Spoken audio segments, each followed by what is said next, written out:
ब्रह्मा जी को सुनाई। ब्रह्मा जी ने सनकादिक ऋषियों को सुनाई। सनकादिक ऋषियों ने देव ऋषि नारद को सुनाई और देव ऋषि नारद ने भक्ति और ज्ञान वैराग्य को सुनाई, जिससे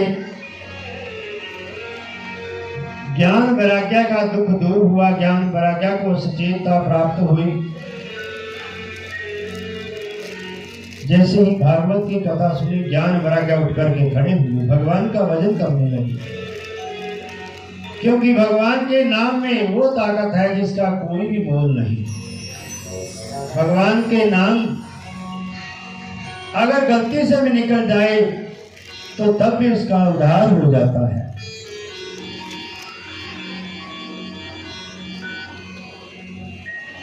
भक्ति ज्ञान वैराग्य का दुख दूर हुआ। सनकादिक ऋषि कहने लगे, हे भगवान, श्रीमद् भागवत की कथा और किसने सुनी महाराज?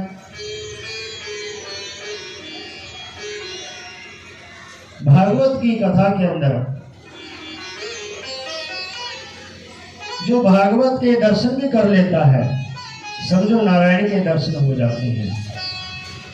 इंसान अपने कर्मों से इस संसार में दुख सुख भोगता है, कभी दुख प्राप्त है तो कभी सुख है।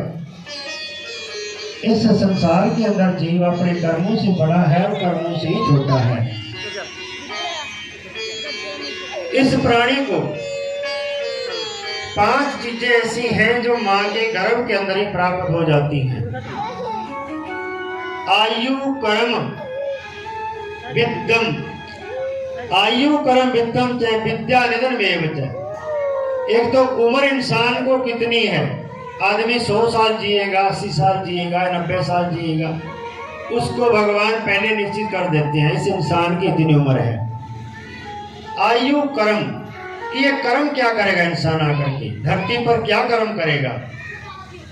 खेती करेगा, नौकरी करेगा, बिजनेस करेगा, ये भगवान पहले निश्चित कर देते हैं। आयु कर्म वित्तम, वित्त बोलते हैं धन को, कि संसार में आकर के कितना धन होगा, गरीब होगा या अमीर होगा, ये भगवान इंसान के भाग्य में पहले ही लिख देते हैं। आयु कर्म वित्तम विद्या निधन में।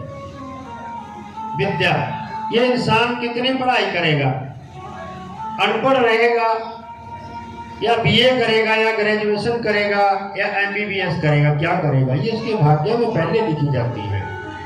निधन, उसकी मृत्यु कैसे होनी है, ये इंसान कैसे, इसकी जो अंतिम समय है वो कैसे प्राप्त होगा, इसको भगवान की तरफ से पहले समय निश्चित हो जाता है।